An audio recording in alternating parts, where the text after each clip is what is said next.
Salut tout le monde, bon aujourd'hui c'est jour off, day off comme on dit dans le milieu. Ça va faire du bien parce que physiquement je suis complètement rincé.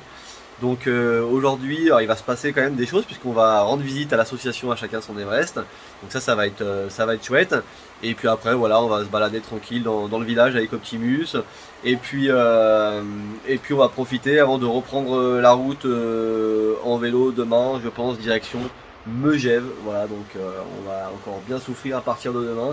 Donc on en profite aujourd'hui. Belle journée à tous parce que là le soleil il est vraiment présent, ça fait plaisir. Bon bah les amis, je crois bien que cette fois on est arrivé à l'association À Chacun Son Everest. On y est, c'est tout bon.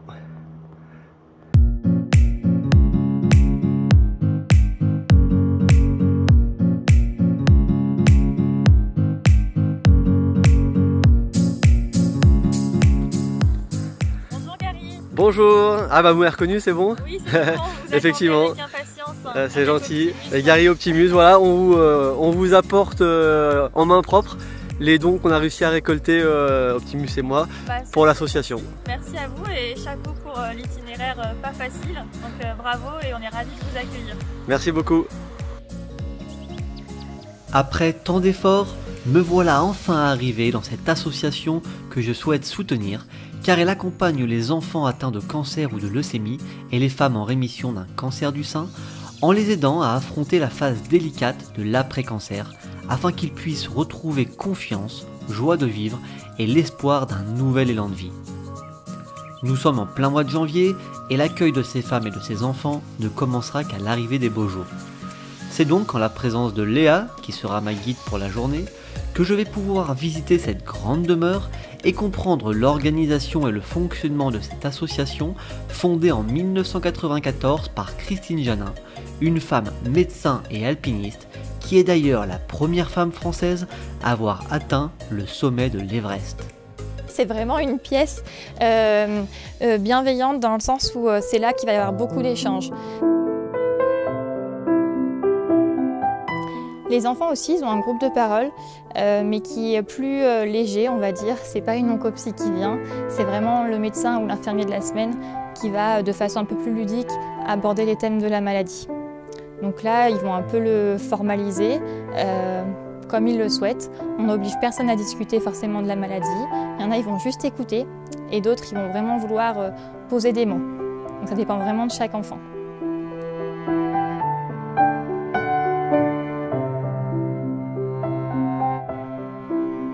Alors Léa, est-ce que tu peux me dire quand a été créée l'association?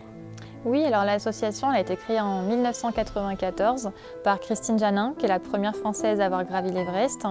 Et ça a été cofondé par le professeur André Baruchel, qui est directeur du service d'hématologie pédiatrique à l'hôpital Robert Debré à Paris.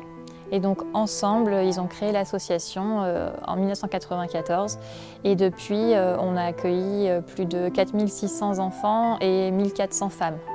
Ok. Et comment l'idée est venue de créer cette association justement?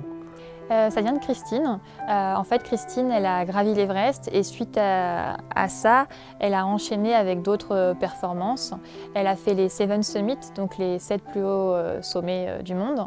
Elle a également rallié le pôle Nord sans moyens mécaniques, donc en tirant vraiment son barda, enfin ses provisions, etc. Et donc c'était la première européenne à le faire. Donc voilà, il y a plein de choses qui ont fait qu'elle a fait des expéditions, qu'elle a été un petit peu connue pour cela. Et du coup, sa notoriété a fait qu'une directrice d'école d'un hôpital lui a demandé de venir raconter ses exploits.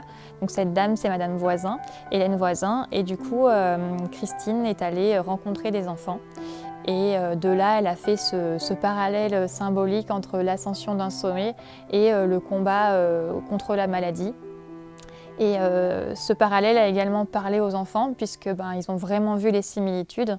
Et ce parallèle qui au départ était juste un constat s'est transformé et est devenu plus formel avec la création de l'association et le fait qu'elle a vraiment emmené des enfants à la montagne à l'assaut de sommets.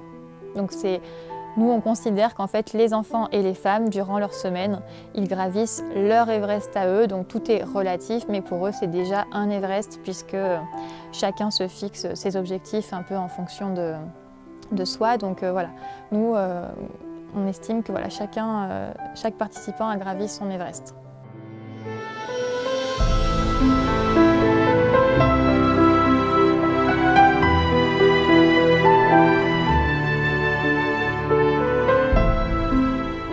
C'est l'espace restauration. Donc il faut savoir que durant les séjours, on a toujours un cuisinier ou une cuisinière qui est là et qui fait très attention aux allergies alimentaires évidemment et aussi au régime alimentaire des enfants et des femmes parce que certains enfants ont des aliments qu'ils ne peuvent surtout pas manger dû à leur traitement. Donc du coup voilà, il faut vraiment être vigilant par rapport à ça et c'est pour ça qu'on a un cuisinier, une cuisinière professionnelle. Est-ce que Christine Janin est souvent présente pendant les séjours, que ce soit les enfants ou le séjour des femmes? Oui, oui, elle est très très présente. Elle fait tous les sommets par exemple avec les femmes. Donc tous les vendredis, elle est avec les femmes pour l'ascension de la fin de la semaine. Elle est également là quasiment tous les jours pour assister à des activités, partager des moments d'échange aussi avec les enfants, les femmes. Donc elle est très très présente, elle reste la directrice de l'association et il y a ce côté aussi pour les femmes et les enfants un petit peu de se dire j'ai côtoyé quelqu'un qui a fait un exploit et du coup c'est aussi moteur pour eux de se dire voilà, cette petite dame a fait ça, moi aussi je peux me permettre de faire des choses et en plus Christine est quelqu'un de très inspirant, motivant et du coup voilà, les personnes sont vraiment inspirées par tout ce qu'elle dégage, par son message, etc. C'est vrai que des différentes personnes avec qui j'ai pu côtoyer là, pendant cette petite expédition, notamment Fabienne, chez qui j'ai dormi, et puis d'autres personnes qui m'ont envoyé des messages, qui m'ont un peu fait leur retour. Et, de tout ça est un peu ressorti qu'effectivement Christine c'est quelqu'un d'assez charismatique apparemment. Complètement, oui, oui. Elle va vraiment porter, encourager, parfois secouer aussi quand il faut. Enfin voilà, elle va vraiment avoir ce côté rassembleur, mais à la fois voilà, dire les choses. Non, non, elle est vraiment inspirante et les femmes et les enfants sont très contents et très heureux de l'avoir côtoyée pendant leur séjour.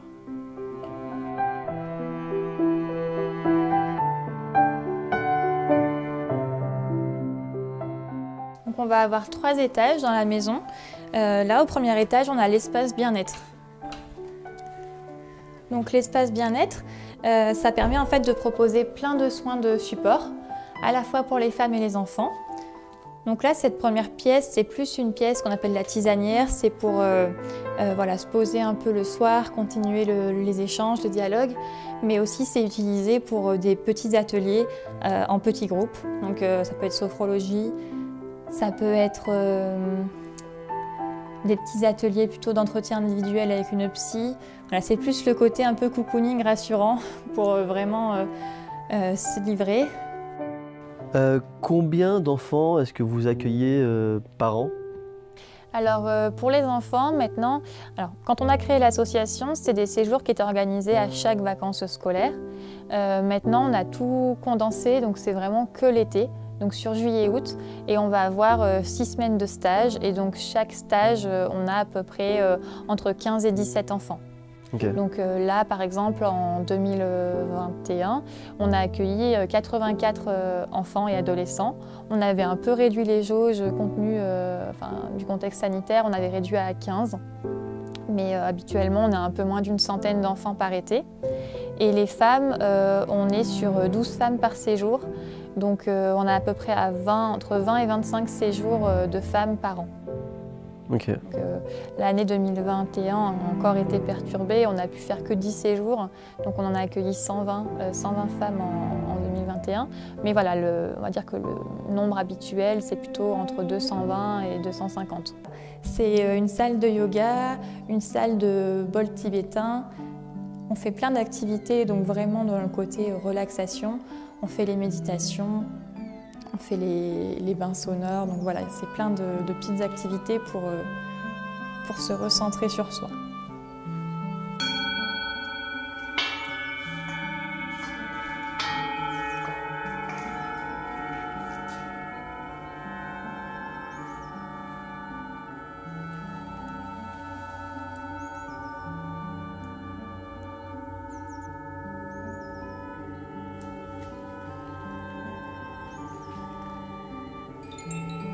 Il y a ce côté vraiment relaxant et ça s'appelle les bains sonores en fait. Donc on est couché, les yeux fermés et on est porté en fait par tous ces sons. Et du coup voilà, c'est plein d'outils qu'on va un peu semer pendant leur séjour. Donc il y a sophrologie, méditation, yoga. Pour les femmes, on a également le qigong. Voilà, plein de petites choses qu'après elles peuvent et que les enfants également peuvent continuer par la suite. C'est des choses très faciles à mettre en place chez soi.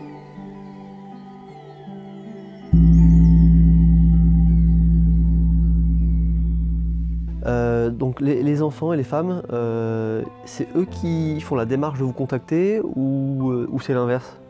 Alors pour les enfants, c'est les hôpitaux qui nous connaissent, qui vont un peu parler de notre action aux familles. Ils vont faire un premier travail voilà, pour expliquer un peu notre action, pour rassurer les parents, leur dire que c'est vraiment encadré. Et après, donc, ils nous fournissent une liste de coordonnées et nous, on appelle toutes ces familles-là, on leur propose le séjour. Donc il y a vraiment ce lien avec les hôpitaux qui ne peut pas être dérogé.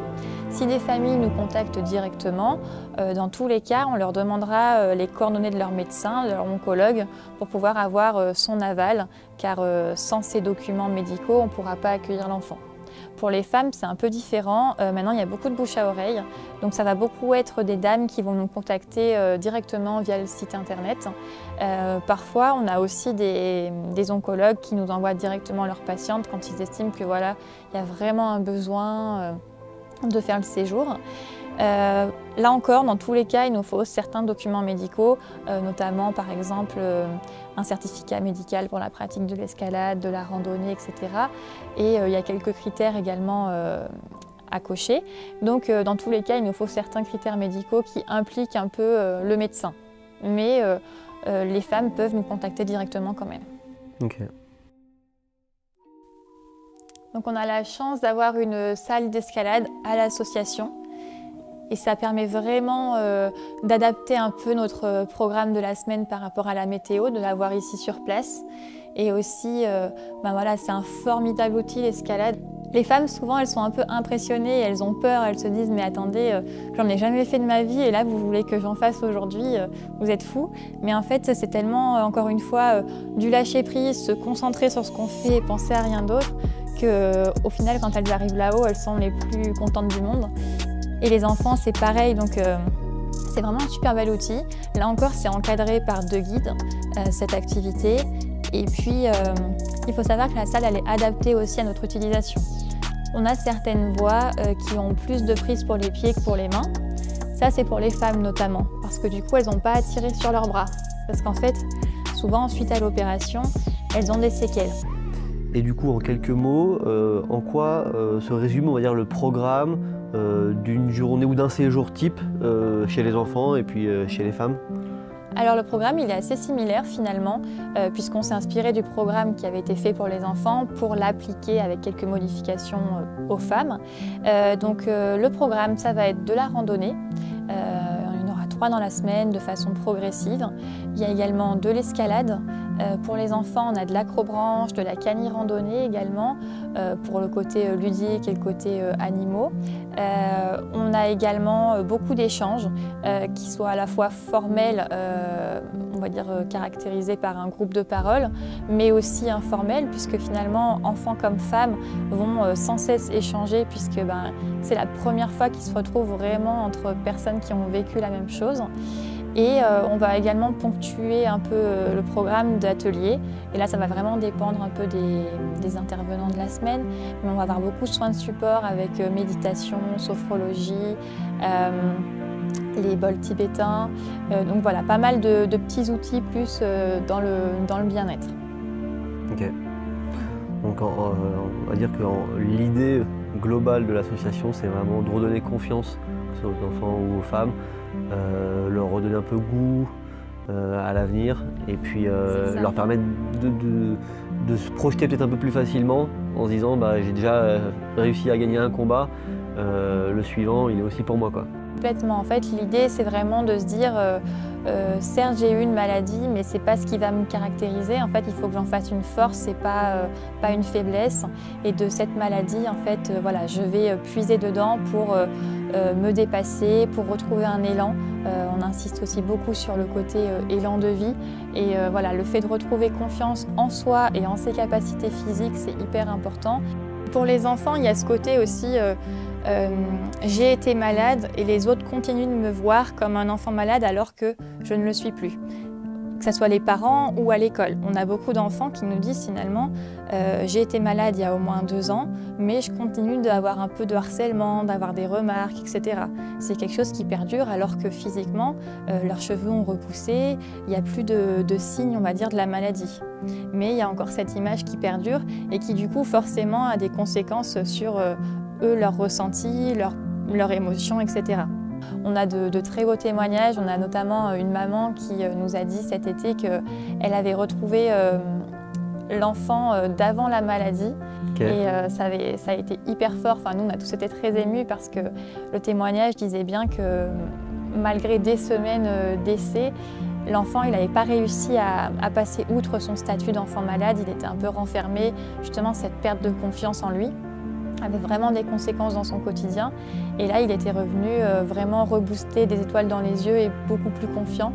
Et voilà, ces mots de nous dire qu'il avait retrouvé son enfant d'avant la maladie, c'était hyper fort et ça montre bien un petit peu, on va dire, l'avant-après d'À chacun son Everest. Et ça aussi, on oublie beaucoup qu'il y a un avant et un après. Et on le voit quand il y a des personnes qui viennent 20 ans après leur séjour, qui viennent nous voir à nouveau, on se dit voilà, c'est qu'il y a eu un impact dans leur vie pour qu'ils prennent la décision de faire parfois traverser la France pour montrer ce lieu à leurs proches. C'est chouette, ça veut dire que c'est une vraie association et elle marche quoi. Alors en tout cas, merci de m'avoir accueilli, j'ai beaucoup apprécié vous écouter puis entendre ce qui se passe ici. Des différentes conversations que j'ai pu avoir avec les gens qui m'ont contacté sur les réseaux pour m'encourager déjà, puis aussi pour me remercier. Après, j'étais un peu curieux, donc j'ai posé des questions. Et c'est vrai que ce qui ressort pour moi de tout ce que je vois par rapport à cette association, c'est qu'elle a été fondée avec le cœur et elle est gérée avec le cœur. Et donc ça fait vraiment plaisir. Du coup, moi, je me suis déplacé en vélo jusqu'ici pour vous apporter symboliquement les dons que j'ai réussi à récolter et qui sont récoltés grâce à tous les gens qui me suivent sur les réseaux. Alors Léa, en plus des 500 € que j'ai récoltés sur la cagnotte, je te remets 5 € d'une personne que j'ai rencontrée sur mon trajet, qui s'appelle Jorg, quelqu'un d'extraordinaire et qui m'a remis donc ces 5 € pour l'association. Donc je te les donne en main propre et cela je les rentre dans la comptabilité de mon kilométrage, je les rajoute, donc je dois donc faire 505 km. Et j'ai ensuite été hébergé par une personne très agréable, très gentille, qui s'appelle Estelle et qui m'a remis 40 € pour l'association. Par contre, elle m'a dit, je te remets ces 40 € mais je ne veux pas que tu les comptabilises à ton kilométrage. Je crois qu'elle a eu un peu pitié de moi. Donc, ce qui fait en tout 545 € pour l'association. Ça marche. En tout cas, merci beaucoup d'être venu, d'avoir bravé les éléments de la météo. Et puis, voilà, c'est important parce que les dons permettent vraiment de financer les séjours, la gratuité. Et donc, chaque don va permettre à un enfant ou une femme de venir. Et donc, merci beaucoup et merci à chacun des contributeurs pour cette belle action. Et en tout cas, c'était chouette de pouvoir vous suivre presque en direct via les réseaux. Donc, merci beaucoup, Gary. Avec grand plaisir. Salut, salut.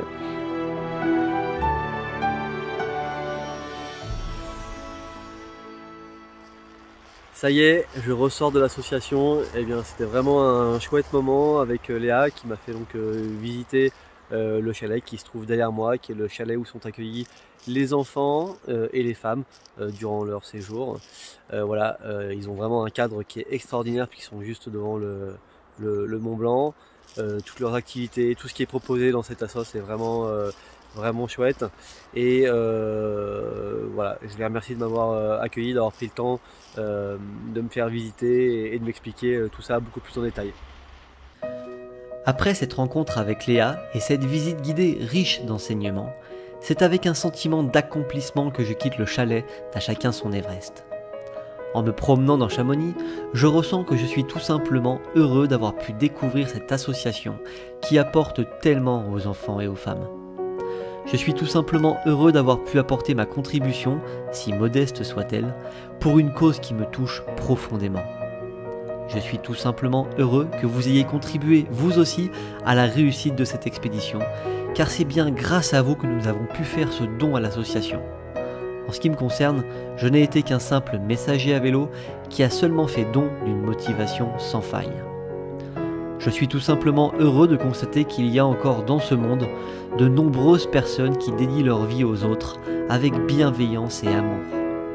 Je suis tout simplement heureux d'avoir su sortir de ma zone de confort et d'avoir atteint l'objectif que je m'étais fixé. Et je suis tout simplement heureux de partager cette expérience avec vous et avec Optimus qui, comme vous l'avez compris, est bien plus que mon animal de compagnie.